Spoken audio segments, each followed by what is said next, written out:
entendiendo. Pero hay algo que es muy complejo y es que hasta este momento las historias clínicas de ustedes hacían un énfasis gigante en la enfermedad, las causas de la enfermedad, etc. Ahora vamos a hacer un énfasis muy grande en los síntomas, pero la mayoría de los síntomas son muy difíciles de objetivizar. ¿Cómo objetivizo que a alguien le duele mucho o poco? O sea, y eso es muy importante para saber si le empiezo con un opioide o le empiezo con un AINE. Entonces yo tengo que tener unas escalas muy claras para poder decir, este paciente tiene un dolor de 10 sobre 10. Porque el dolor de 10 sobre 10 depende de este negocio.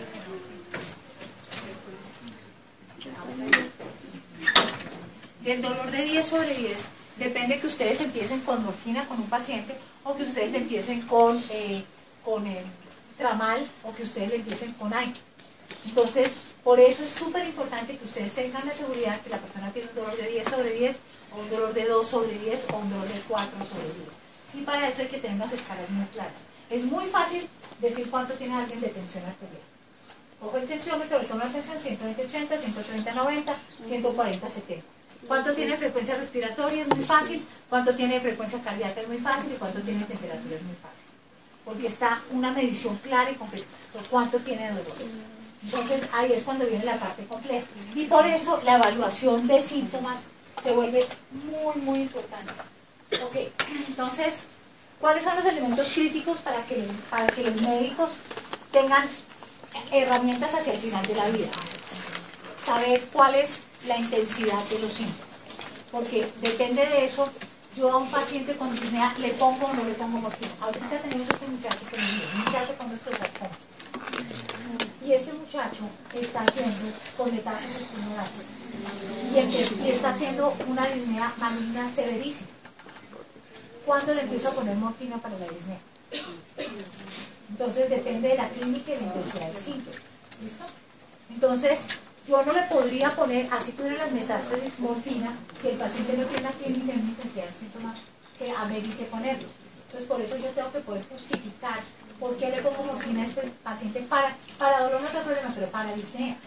¿Por qué le pongo morfina para disnea a este paciente? Porque está taquicárdico, porque está polismédico, porque está con alito nasal, porque está cianótico, porque tiene tiraje, no sé. Y si yo lo estoy viendo, definitivamente puedo colocar que su disnea está en 10 sobre 10. Entonces tengo que tener esa posibilidad para hacerlo. ¿Qué pacientes se benefician de esas intervenciones? Los pacientes que tienen síntomas que están fuera de control. ¿Y qué estrategia funciona en dolor, disnea y depresión? Entonces ahí es cuando tenemos que estar claros de qué tan intenso es el síntoma. ¿Okay? Hasta ahora ustedes la intensidad del síntoma no era tan importante, era la enfermedad. ¿Por dónde va la enfermedad? ¿Cuál es la causa de la enfermedad? ¿Cuál es el curso de la enfermedad? Entonces yo le doy este medicamento porque tiene esta enfermedad, pero ahora vamos a decir, le doy este medicamento porque el síntoma tiene una intensidad que amerita que le dé este medicamento. Entonces lo que hace que yo le dé morfina a una disnea no es la enfermedad. Puede tener una fibrosis pulmonar, o puede tener un cáncer, o puede tener un EPOC. Entonces no es la enfermedad. Es la intensidad de la disnea lo que hace que yo le dé morfina a un paciente. Y ahí es donde vamos a tener que justificar y poner cuál es la intensidad. Tengo que poner en números la intensidad. Tengo que objetivizar, porque ustedes y yo trabajamos todavía sobre cosas objetivas. ¿Ok? Entonces tengo que objetivizar los síntomas. Y para objetivizarlas tengo que usar escalas. Y tengo que planear con anticipación. Tengo que saber, para poder decirle a alguien, que si la intensidad del síntoma se llega a tal punto, voy a empezar a darle morfina. O sea, tengo que decirle a los médicos que trabajan en atención domiciliaria son médicos generales como ustedes.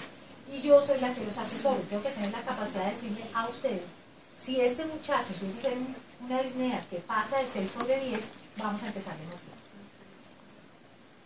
Porque tengo que objetivizar el síntoma. Y por eso las escalas se vuelven muy, muy importantes. Yo no puedo hablar si tiene poquita disnea o si tiene mucha disnea. ¿Ok? Entonces tengo que decir cuánto de disnea es lo que tiene. Y hasta ahora ustedes no saben cuánto tiene alguien de disnea, porque nunca nos lo han enseñado. Entonces tenemos que tener esa serie de parámetros. Otra cosa que es importante es que cuando hablamos de dolor, en dolor crónico, hablamos de un dolor total. O sea, hablamos de un dolor que tiene que ver la parte física, que es lo que hemos visto hasta ahora, todos los neurotransmisores y receptores y todo eso, pero cuando hablamos de dolor no solamente hablamos de la parte física. Cuando hablamos de dolor hablamos de la parte emocional, o sea, de la respuesta emocional al dolor. No es lo mismo un dolor que hace que yo no pierda mi función, que un dolor que hace que yo pierda mi función.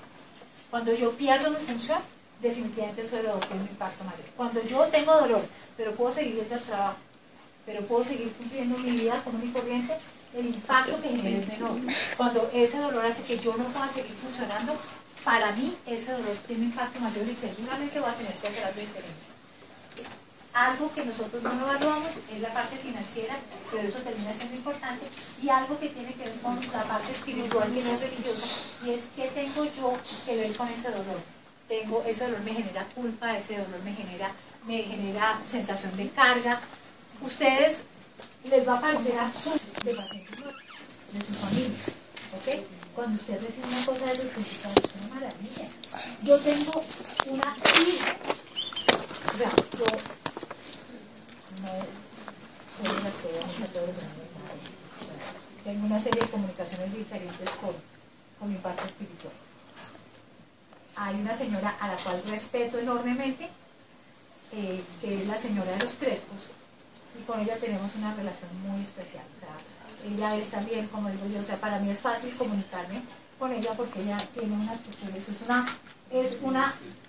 la señora de los Crespos es una virgen particular, yo quiero decirles, o sea, antes de que hubiera esta inundación, en el oratorio, yo no soy la más juiciosa en el sitio, ¿listo?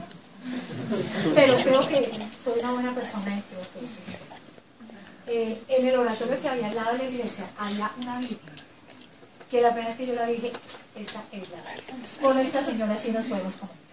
Porque la señora tenía dos cosas que para mí, yo llegué y dije, la propia.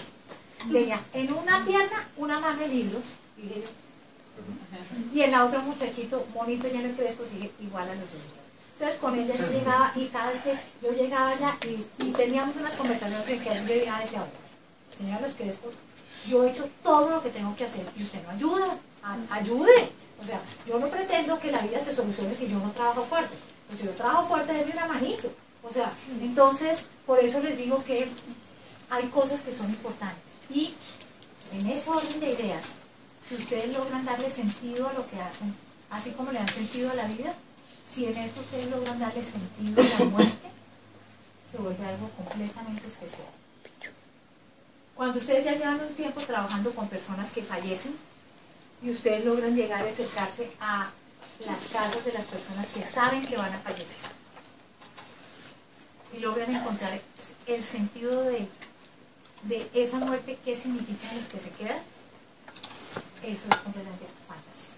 Esta virgen que les estaba yo contando, me la regaló la hija de una paciente. Esa hija se la regaló a su mamá, que fue la señora que murió el día de la madre anterior a fallecer. Y la señora, cuando se murió, le dijo, yo quiero que esa virgen se la regale usted a la doctora León. Esa virgen la tengo yo aquí porque yo digo, es un regalo súper especial. O sea, que una paciente que está a punto de fallecer le diga a su hija, yo quiero que le entregue esto. Y así tengo mochilas. Tengo una niña joven que me tejió su última mochila. Ay, ustedes no saben, tengo la mochila, los cuadros, una cantidad de cosas súper especiales que le dan a ustedes de regalos al final. Y eso les hace a ustedes el sentido de entendí qué pasó y lo voy a impactar. ¿Ok? Y eso es lo que cada uno de ustedes, donde quiera que esté, ojalá lo pueda hacer. Porque eso es, cuando ustedes se sientan y dicen, el paciente se muere, que usted dice, mejor imposible. Usted dice, wow. O sea, todo salió como ha debido salir. Y murió como ha debido morir. ¿Listo? Porque es que vivimos como debemos vivir, pero debemos morir también bien. Y la muerte es parte de la vida. Y nosotros como médicos tenemos que entender que la muerte es parte de la vida. Y ojalá podamos acompañar a nuestros pacientes así y ayudarlos a eso. Y ayudarlos a que se vayan bien y todos estemos bien. ¿Listo? Y la familia quede bien. Cuando eso no funciona, ahorita acabamos de tener una mamá que nunca quiso despedirse de sus dos hijos y lo que tenían pavor los chinos era que la mamá se muriera cuando estaban en el colegio. La señora nunca habló con ellos, se murió cuando los niños estaban en el colegio. Entonces ustedes no imaginan el hueco que le queda a uno acá, que esta señora nunca pudimos hacer que ella hablara con sus hijos. que les dijera que se iba a morir. Y estos chinos tenían un favor de llegar del colegio y no encontrar a su mamá. Llegaban del colegio y no encontraron a su mamá. Entonces, por eso tenemos que hablar de la muerte.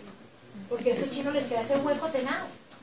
Si ustedes logran hablar de eso, si estos niños logran despedirse, la cosa es distinta. Se va a morir, pero es distinta. Si ella logra decirles que los quiere mucho antes de irse, es diferente. ¿Ok? Es diferente. Entonces, hablen de la muerte cuando sepan que se va a morir, ¿no? No es que apendicitis. No, Francisco, usted tiene una apendicitis, yo le voy a hablar de y sepan cómo hablan. Siempre pregunten. Acuérdense, siempre pregunten. A veces ustedes ven que llega al consultorio la familia, se sienta el paciente y la familia se queda allá como donde están ustedes. Y uno ve que la señora está y todo está ahí. Y uno se sienta y uno tiene que respetar, pero uno le dice, bueno, doña Marisol, ¿y usted cómo se ha sentido? No, doctora Mala, ¿y usted cómo se...? No, yo he perdido peso, yo me siento mal. Ellos van diciendo, y ustedes sobre eso pueden ir, porque no hay nada peor que el médico que llega ahí en el corredor le dice a la familia que la señora se va a morir. O sea, eso lo vemos todos. Entonces, eso que van cogiendo ustedes, eso es súper importante, ese es el arte. Y eso es lo que tiene que ver, porque a mí si yo he sido buena persona, porque a mí si yo no fumo, porque a mí si yo hago ejercicio. Y en las etapas de la enfermedad crónica, primero viene una etapa en la cual la primera etapa es ustedes hasta llegar a la aceptación de la enfermedad pasan por diferentes etapas. Pasan por una etapa de rabia. La etapa de rabia es ¿por qué a mí? ¿Por qué a mí si yo estudié para todos los exámenes de pediatría? ¿Por qué a mí si yo no me rajé y no me tiré ninguna materia? ¿Por qué a mí si yo siempre fui buen hijo? ¿Por qué a mí? ¿Por qué no al del lado? Es esa rabia, ¿por qué esto a mí? ¿Okay? Luego la negociación. ¿A quién crean? Alá, Buda, Jesús, el que quiera. Yo le prometo que hago dieta. Yo le prometo que dejo de fumar si ese examen no me sale positivo. Ustedes no han hecho esas negociaciones. Uy, mira, por favor, que yo pase el examen, que yo pase el examen. Prometo que la próxima vez, sí, desde el primer día desde el primer día yo estudio. Prometo que no vuelvo a faltar a clase. ¿Ok? Esa es la etapa de negociación. Esas son negociaciones no grandes. ¿Ok? Y luego viene la etapa de negación. Eso no es conmigo. A mí no, a mí no, yo no tengo. Eso no, a mí no me está pasando eso. Y después de eso sí logran aceptar. Y a veces vuelve y cae. Por eso cuando ustedes ven que una persona con una enfermedad está agresiva o está molesta, de pronto está en alguna de esas etapas en que ustedes van y vienen. Por eso tienen que tratar de entenderla. Por eso el paciente que los trata mal, no reaccionen con violencia. Recuerden que siempre alguien que agrede, adentro lo que tiene es un susto y un temor que agrede. No solamente el paciente que está enfermo. No solamente el paciente. Cuando ustedes vayan en el carro y de pronto no se dieron cuenta y se le cruzaron a alguien y el otro llega y tácate a hacer esto. Este tipo lo que tiene es agresividad de tener una cantidad de cosas ahí. Y el que les dice hasta mico y el que se pone furioso con ustedes, miren, ese tipo lo que tiene es una cantidad de... Ese tipo está con miedo, ese tipo está angustiado y los pacientes sí que tienen miedo y angustia. Porque es que ustedes son el principio de autoridad. Ustedes son los que son capaces de decirles si van a vivir o no. Ustedes son los que le van a decir si se van a curar o no. Ustedes les tienen miedo. Ir al médico a que me diga ese examen que aparece ahí, que me metió en un sobre y que dice si yo soy positivo o negativo, me muero el susto. Y de pronto reacciona agresivamente. Y como médicos reaccionamos más agresivos, es que nosotros somos tan importantes que nadie nos puede decir no sé qué. No, esa persona está muerta del susto. Trátenla déjenla que la persona pueda demostrarles a ustedes por qué tiene tanto miedo. Ustedes aprendan mucho de neurotransmisores. Vamos a aprender mucho de hoy. Pero no hay nada como saber que uno tiene que estar al lado de una persona en la cual uno confía, que es una persona que sabe y que uno sabe que va a hacer lo mejor por uno, así el resultado sea que sea. Así el resultado sea que uno fallece o que uno sigue viviendo. Ese es el arte. Y eso es lo que hace de esto que ustedes escogieron hace 10 semestres, la carrera más fantástica del mundo. Eso es lo que hace esto. Ok.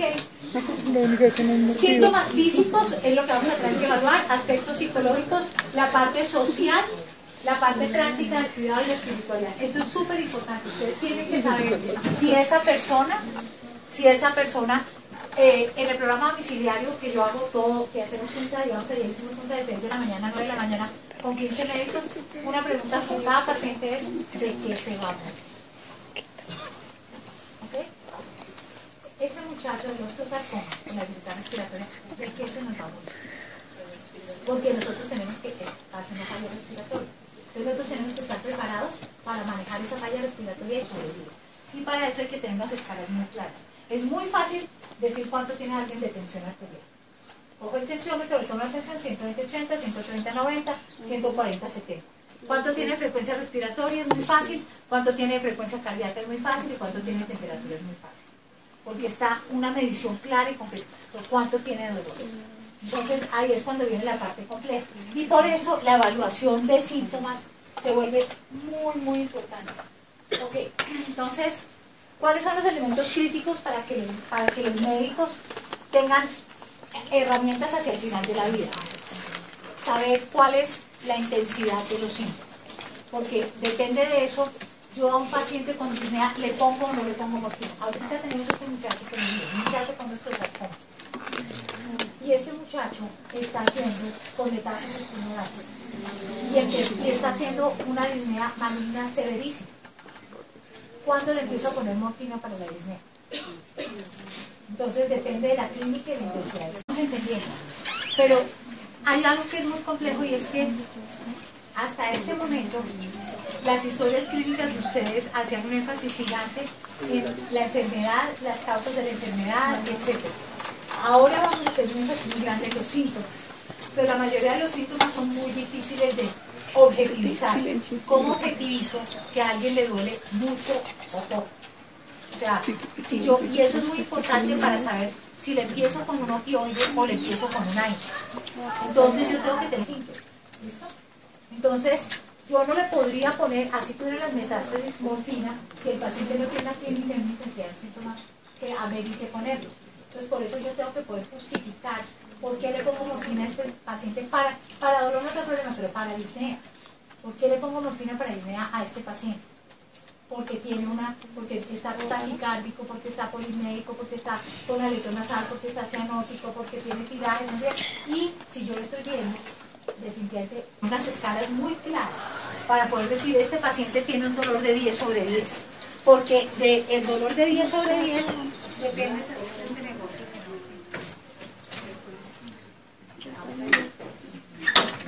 Del dolor de 10 sobre 10 depende que ustedes empiecen con morfina con un paciente o que ustedes le empiecen con el tramal o que ustedes le empiecen con AINE. Entonces, por eso es súper importante que ustedes tengan la seguridad que la persona tiene un dolor de 10 sobre 10 o un dolor de 2 sobre 10 o un dolor de 4.